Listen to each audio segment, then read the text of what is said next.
Good evening, ladies and gentlemen. I'm Ratipriya Suresh, a Bharatanatyam dancer myself, and no stranger to the Philadelphia and Sruti communities where I grew up. A student of Rama Ramesh, Srimati Rama Ramesh, director of Nardana Academy of Dance. I currently reside in the greater Cleveland area where I work as a lead UX designer and continue to pursue Bharatanatyam as my idea of devotion.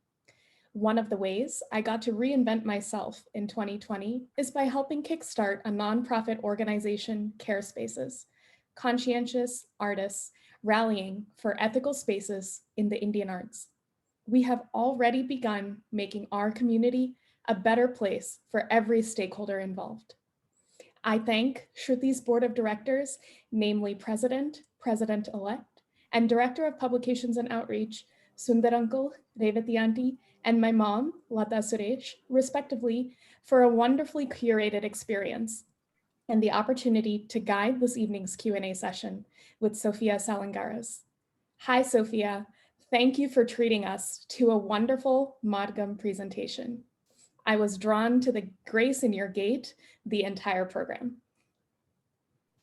Thank you so much for having me. It's such an honor for me to be able to share my art on this virtual platform. Thank you. And a gentle reminder to our audience members who are now on Zoom, please do mute yourself and stay off video so we can keep the focal point as Sophia post-program Q&A session.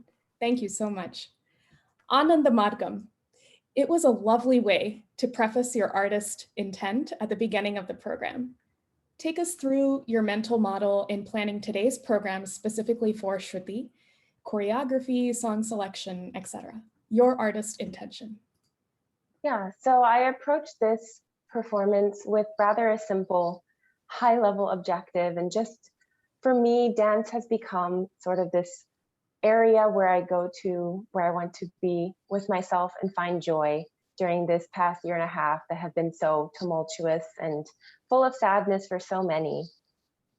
And so I just wanted to dedicate this performance to the joy that I find in dance and that the audience, I hope, finds in the pieces that I've selected. And they all are meant to complement each other, but have this underlying theme of appreciation for the beauty of the art form. Lovely. It completely shined through your performance, so thank you for that. You're so well-traveled. Take us through your experience in India. I know you learned from Srimati Rama Vaidyanathan Ramaka as well. Talk about your student-teacher journey with your gurus and how you chose your learning experience during your travels. One of our audience members, Prabha Subramaniam, hi Prabha Mami. Prabha Mami asks, what style of Bharatanatyam you pursue if you identify with the Varuvu style as your Bani? And another audience member, Raji Venkateshan, Raji Auntie, asks if you could elaborate on the Bharatanatyam gurus that you have learned from, besides your original guru, and how they've influenced you to build on your foundational learning. Yeah, so I think the best way to answer this question is to take you through my journey of Bharatanatyam. I started dance when I was 5 and I enrolled in ballet classes because my mom really wanted me to be a ballerina. And from the get-go, I loved moving and with music and sort of the bright lights and costumes of being on stage. So I was really drawn to dance. And then when I was 9, we had a family friend who taught Bharatanatyam at a local school where I grew up. And she came for dinner one day and told my mom that I should come try it since I like ballet so much. So my parents, and I'm so grateful to them to this day for being so open. They took me to my first class, even though we'd never seen Bharatanatyam before. We had no idea what it was. And I just sort of fell in love. I don't really remember why, but something about it drew me to it. And I was so fortunate that a couple of months later, my guru, Dr. Sreedhara Akkihebbalu, who has been my guide and mentor and continues to be my source of inspiration and learning to this day. He moved from India to my hometown, San Antonio, Texas, of all places, and I became his first student. I've been learning with him ever since. And that's how I grew up through, my grade school at home. And then between high school and college, I decided that I wanted to further my learning and to try to go to India for a summer and learn. What had happened was I was very fortunate, again, that my guru was good friends with Srimati Rama Vaidyanathan, And she had come to the US for performances. She stayed with my guru, and I was able to see her performance in Texas and take her workshop. And I was so inspired and just in awe at her conceptualization of pieces and her technique that I asked if I could come train with her in the summer. She said yes. And so that was my first trip to India. There was a big culture shock, of course, but I was also just in awe of how dance there is so ingrained. It can be so ingrained in their lives, and dancers in India sort of live and breathe dance day in and day out in a way that I haven't found people can really do in the US as much. And it's so inspiring every time I go to be able to watch shows during the Chennai season, to start to be able to perform myself in cities around India. And it's always just such an incredible, very intense experience. And so that has been my journey so far. I have taken, of course, other workshops with other artists that I admire, such as Janaki Rangarajan and Indira Kadambi. And I find there's just always so much more to learn. It's such an exciting journey. That's lovely. Thank you for that question, Rajianti. Rajianti is also part of the Sruti board. We got to learn a little bit more of Sophia, thanks to you. I forgot to mention. I was going to. My style from my guru, Dr. Sreedhara, is the Pandanallur Bani. So maybe it looks similar to Varavur, but not quite. However, I do believe, and my guru is very open about, if you like a movement from another style, you can incorporate it gracefully, to a certain extent into what you do. And I sort of taken that on and tried to, as I develop my own voice, not feel completely restricted inside one particular bani, but more so guided by it, if that makes sense. Absolutely. And that's the reason for our strong foundational training in one framework, so that we can allow everything to inspire us. I respect that about you a lot, that you don't pigeonhole yourself to one way of life. You allow everything to influence you. So I'm thankful for that from you as a colleague. What attracted you to learn and pursue this art form? I know you've already touched on that. What is your practice schedule like? I know this is a humdinger of a question for us. Aarti Narayan, Aarti Auntie Hi, asks this from our audience. So maybe since you've already nicely elaborated on your pursuit of Bharatanatyam, maybe you can elaborate on your practice schedule. Sure. So I think this question deserves to be split into two, before and after COVID hit. Before, I have always been either a full-time student or a full-time worker. So dance has always been my main passion, but something that I've had to fit into a more rigid schedule. So my mantra sort of was always find 1 hour a day, wherever it is, to get that practice in. And of course, on weekends, whatever travel I would need to do for shows would happen, but otherwise take 2 hours a day on weekends if possible. And sort of that was what I could give to dance. And that was what I was able to sort of continue to progress at a pace that I was happy with, while also maintaining my school and then my work. And then now, of course, it's more difficult to be motivated to practice, but I do still try to do an hour a day. If it's not dance, then cross training. If it's not physical activity, then it's just sitting down and thinking about the art form, and maybe running through abhinaya in front of a mirror, which is equally as important, or just watching other performances virtually now and getting inspired that way. So a little bit of dance every day, and then trying to stay in shape for when things do finally open and everyone is safe to resume life as it was before. 100%. That feeling when you go back to the studio, there's nothing like that jubilance. So I 100% agree with you on mirror versus studio. Swaminathan Panchanandan Mama, Swaminathan Mama, hello. Would like to ask you a question regarding meaning, language, your research on how you look at lyrical meaning to influence your expression. So how does Sophia take enough effort to understand the underlying rasa expressed in the Indian language? So why don't you walk us through that? Yeah, this is so important for me because I am coming from a different background and I don't have the cultural context that most dancers do, just by the nature of growing up within an Indian family or an Indian community. So a lot of it starting out was very new to me, and I knew I had a lot of catch-up learning, quote unquote, to do. So what I did was of course, read all the Hindu mythology that I could and the literature that all the dances are based on. My guru took the effort to every dance that I learned. He'll write down the meaning, the words in the Indian language, and then write underneath each word the English translation. And then I'd sit down and memorize word for word. So I knew exactly what the literal meaning was whenever the singer was singing. And he would also, of course, explain the nuances behind all the different repetitions and sort of what goes beyond the text so that I understood that as well. And another thing that I did was learn Carnatic singing for 10 years to better understand the music aspect of dance, which is so important. And I was always told that every dancer should learn singing, and I wholeheartedly agree. And so that was another way for me to sort of imbibe myself even further into the art form. And I continue, of course, to try to learn more every day, and it's a never-ending process. But that's also what makes it so exciting. And yes, lovely. You're such an inspiration to our youngins, to our next generation of Gen Z, X, Beta. I don't know what the next generation is going to be called.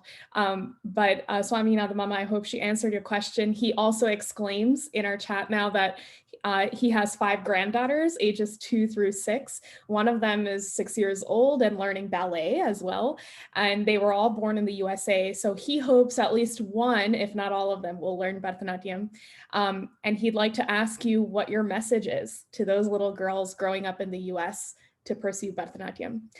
In the same breath, I'll add on, what is your message to all the young people who are pursuing this art form? yeah, I think it's such a privilege to be able to pursue this art form and to have parents who are willing and able to bring you to classes. And I didn't fully appreciate that until I got older. I'm 24 now, but when I was 9, I definitely wasn't thinking about that. And I do think the younger generation sometimes don't value it as much as they should. Perhaps me coming from an outside, I'm more apt to appreciate how beautiful and complex it is, but maybe someone else might think it's just, something that everyone does. You do Arangetram, you put on your CV, then you quit and go to college. But I would really hope that I can serve as some sort of inspiration that that's not how dance has to be. You don't have to sacrifice it for pursuing a college degree or continuing to work after. I've always made it work. And I think if you love it enough, there's always going to be enough time in the day to find time to dance. And there'll always be time to sort of network and make connections and then get invited and have shows to look forward to and work towards, or to find a group to be a part of in your local community and keep in touch with dance that way. I would just encourage any young dancer who's listening now or watching this recording later, that dance is not just right now, but it's something that you'll take with you your entire life. It brings you such joy. It brings you such physical benefit just by being active. And it gives you something special that that most people in the world don't know and can be proud of. So I'm all for advocating for young dancers to hold on and not quit or not lose interest. I think we need to preserve these beautiful art forms that have been handed down to us. I couldn't agree more. And celebrate the art form. Let that be your therapy. We kind of underestimate the balance that it gives us in our lives. Totally agree, Sophia. Revati Subramani, Revati Auntie, hi, who's also from our Sruti board, president-elect. Did you watch a lot of Bharatanatyam dancers perform live? And what did you incorporate based on your observations, is her question. I always try to go to as many programs as I can live. I think every dancer should do that. It's such a wonderful way to learn. We sometimes spend so much time just in our own little bubble with our guru or our school or the dancers that we connect with. But to see other dancers, I think one can always learn from that, whether it's what they do amazingly, what you can pick up from that in a positive way, or what you maybe wouldn't do. And then you learn to look for that in your dance and not do that because you think, oh, that actually doesn't look that good on stage. So it's always such a wonderful, immersive experience to just soak in the art form. And also you learn something. So I love watching other dancers. And one silver lining of this pandemic, of course, has been that many senior artists in India are coming online when before they weren't. So for people like us in the US, it's sort of a gift that we're now able to access their art through the virtual medium, at least for now. Definitely. an audience member, Shubha Narayan, Shubha Auntie, hello, would like to ask you, despite the quote unquote foreignness of the culture you have steeped yourself in, you sound like an Indian. She explained. How many hours of cultural study did you immerse yourself in each week? And she exclaims that she's lost in admiration.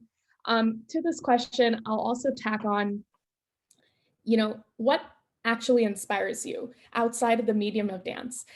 We'd love to know about the various mediums of music and performing arts genres, for example, that you love to digest as a connoisseur, as a rasika, as a spectator.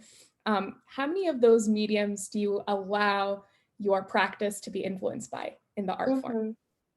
Yeah, I love watching all sorts of dance, especially outside of Bharatanatyam and ballet. I love watching Kuchipudi and Odissi and Kathak. I think they're so beautiful in their own way. And also contemporary Western dance is something that I find very interesting and inspiring. I grew up in classical music as well, so Western classical. I played piano my whole life.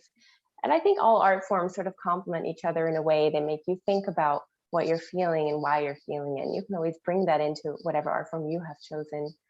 I also, another thing that inspires me, and this kind of ties into a question that I think someone put as a direct message to me. They said, as a young fellow non-Indian dancer, how did you handle challenges such as understanding songs? So another thing that has grounded me in Bharatanatyam and inspires me to keep pursuing it is that I actually don't think that you need to necessarily believe in everything. It's not the right word, but have grown up sort of with this pantheon of the Hindu gods and knowing all of the stories and believing in them. So for me, I think the underlying emotions are something that we all share, regardless of where we come from or what religion we believe in, what spirituality we are, whether or not we are spiritual. There will always be sort of an idea that there's something greater than humans, right? We don't understand everything. Even if you just look at the science, we're nowhere near understanding everything that has to do with the human body or the earth itself. And for me, that feeling that we're so small, but the world is so big is what attracts me to Bharatanatyam, because I feel like every dance at the end of the day, whether it's Bhakti or Shrungara or a combination of both, is just projecting. It's like an offering towards something larger than us, whatever it is you want to call that, God, nature, Vishnu, Shiva, whatever it is. I feel like a medium for that. And it's what makes dance so cathartic for me.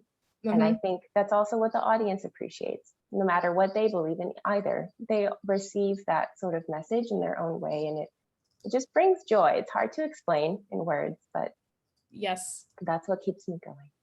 Absolutely. And it comes from the inside out. And I think we all see that in your practice of Bharatanatyam, which is what even makes us ask that question. Sundar Arunapuram, Sundar Uncle, who's our president of Sruti, asks, you're going to pursue medical school starting this fall. Congratulations. How do you plan on continuing your dance career with your busy schedule going back to school?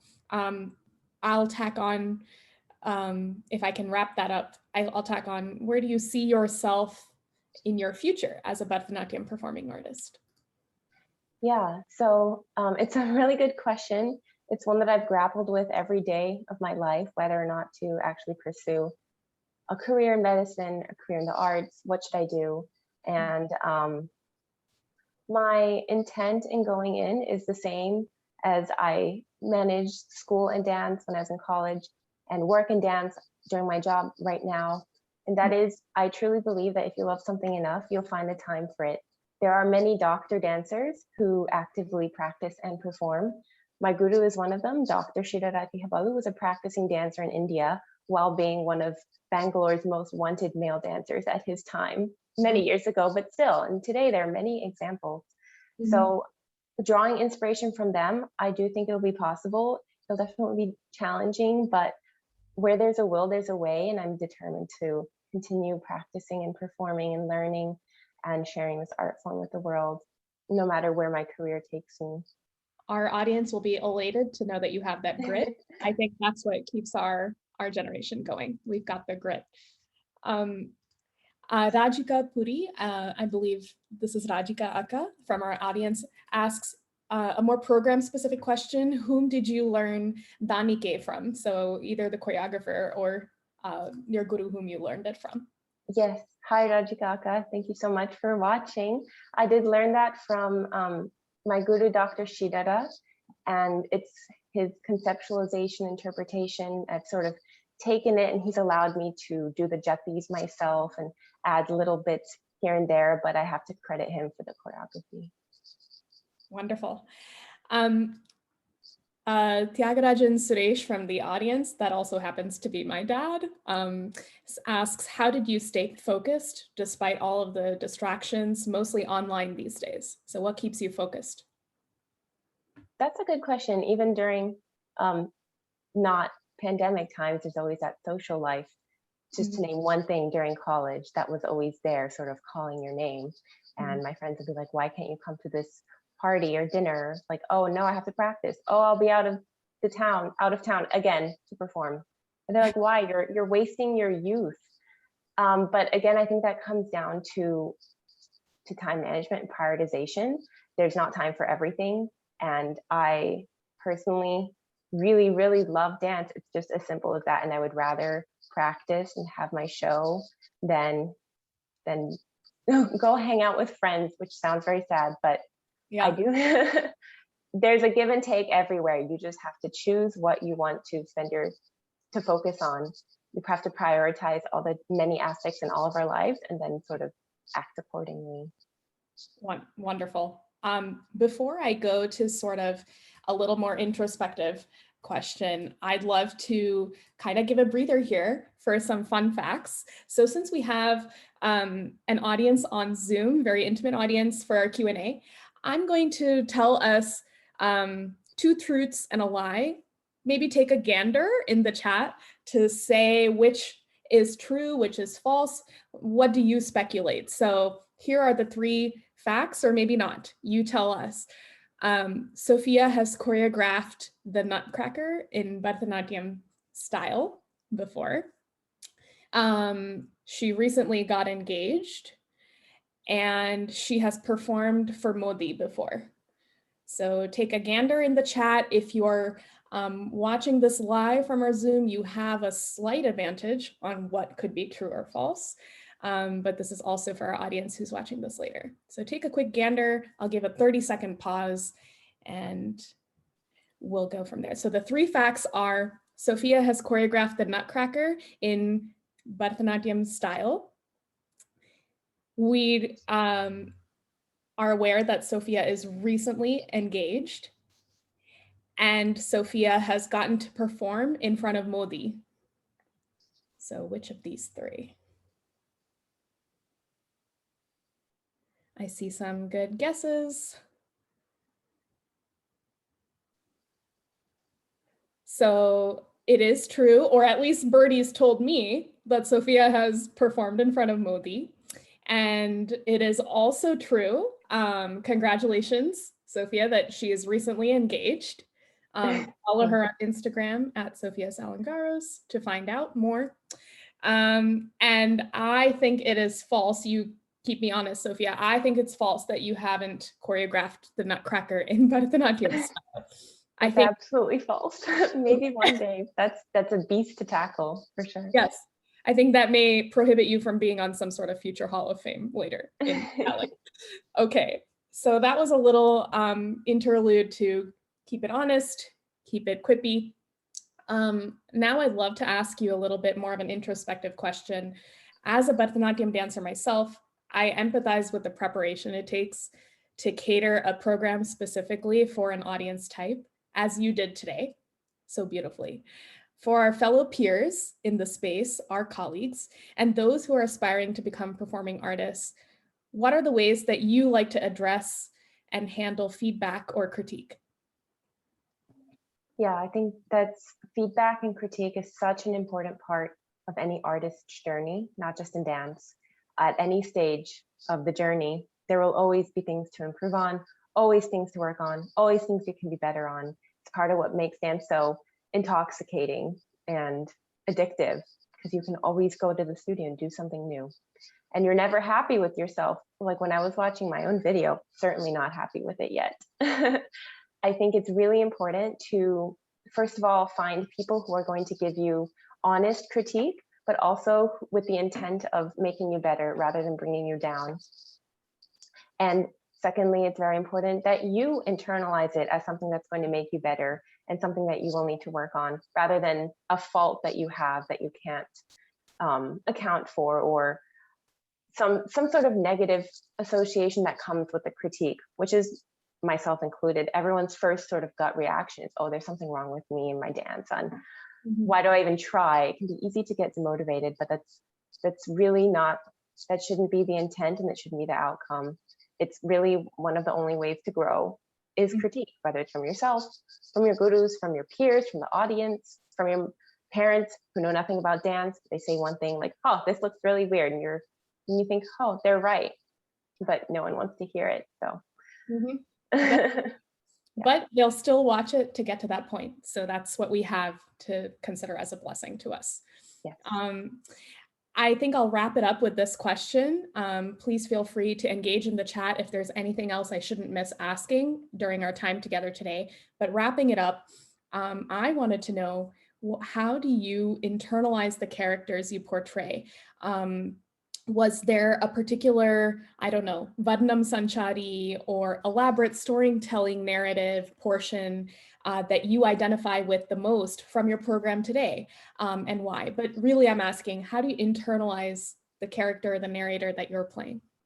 Yeah, I think this goes back to what I was saying, in that even though we as Bharatanatyam dancers really tailor our performances and our storytelling to the Hindu mythology, for the most part, not always, but I still think that within that context, all of the emotions, all of the characters are very human. You see them on the street, you know them as friends, and you see them inside of yourself too. And that's what I try to tap into to make it more authentic and believable for myself too, as well as the audience. And I'm so happy you asked me this, actually, because one of these pieces and characters I hold very dear to my heart, Emi Situra, the folk song, towards the end of the show, was one of the first pieces that I saw my guru perform. And he taught it to me, of course, and every time that I perform it, I think of that moment when I saw him. And I also think this character, who's sort of a village simpleton and is doing his best to show his reverence for Lord Shivan from him, but feels like he hasn't been taught how.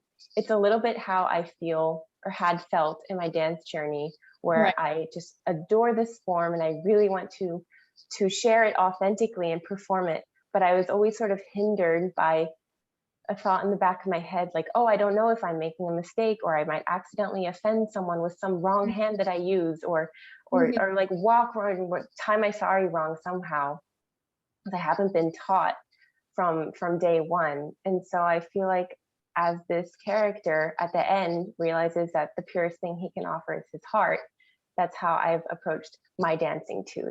The purest thing I can offer the audiences in the US or in India, where they're especially judgmental, is my humble intent of making this art form beautiful. And with that, I hope comes forgiveness for any mistakes I make.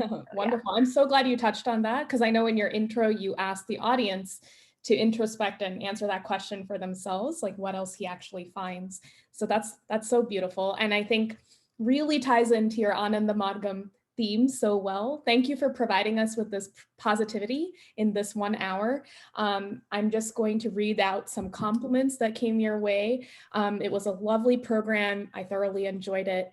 My answer to your question, Ratipriya, is that Sophia seems to make every moment, every gesture, capture the person she's depicting at any moment. You've also gone into it so deeply. So these were just some of the compliments I was gathering along the way from the live program until now.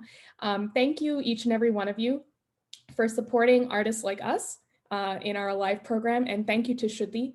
I'm going to turn it back over to Sundar Uncle, who's leading this Zoom Q&A session. Appreciate your time, Sophia, and please follow her on Instagram. It's at Sophia Salingaros. And in case those of you who don't know me, I'm Ratipriya, and I'm at Ratipriya the Great on Instagram, if you'd like to follow me as well. But thank you so much, everyone. And back to you, Sundar uncle. Okay, thank you very much, Ratipriya, for such a wonderful organizing a Q&A session. And of course, Sophia, I have spoken to you many times the last several days, but this session taught me something about you even more. I wish you all the best in your future journey, both as a medical student and medical professional, as well as a dance career. And thank all the audience. And again, I do sincerely apologize for the glitch that we had, but it was all worth the wait. Thanks to both Ratipriya and Sophia. With this, I'll conclude this meeting. Thank you. Thanks, everyone. Thank you.